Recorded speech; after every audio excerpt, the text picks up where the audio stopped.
So finally, we have come a long way, and let us just do a recap of what we have done. So, in this course, initially we started with the intro to TypeScript, and then we slowly moved towards the new modules. Like, first, after studying the TypeScript, we saw its variables and functions.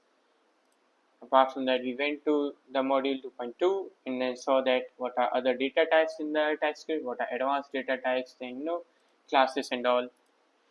Then we headed to the module 3 and started our unit testing. So we configured the jest and started with the basics. Now we went to the module 4 where you started actually writing the test cases for your code, and then you went to the 4.2 module where you added the testing for the classes. Then 4.3 module where we went to test the asynchronous functions, like that. We went to the module 5 where we tested some new mock techniques which were quite advanced, like mocking functions, return values and all. Here you can see, and we learned how to mock and test the APIs, and we learned how to test some more things in mocks, like you are mocking the functions, mocking the dependencies and all. And apart from that, we also learned how to test the timers. And then we went to the module 6, which is the React TS. So the basically React JS, but React with TypeScript. So we learned how to test our React JS applications.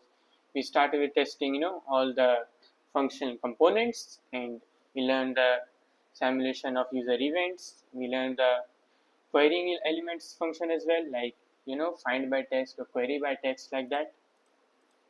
Apart from that, after that, we went on to the module 7, where wait, this is not the branch, sorry. Yeah, so we learned about the test driven development. So now you know what is exactly the test driven development, where we write test cases before writing the actual code. All right.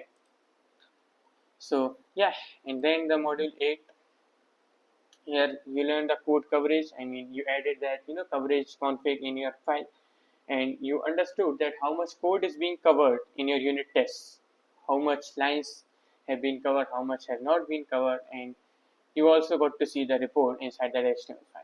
So this was it, guys.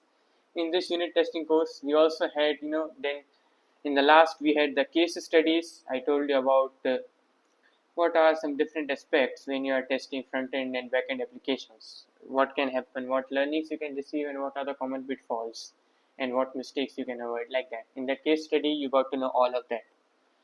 So yeah, this was all the summary of our course. I mean, this was all the recap that we saw. The whole thing is that we started from the basics.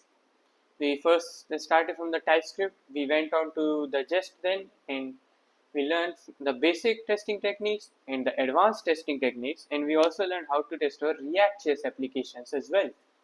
And then we went on to go more advanced, and then we did the test-driven development as well. So yeah, it was literally a basic to advanced experience for you.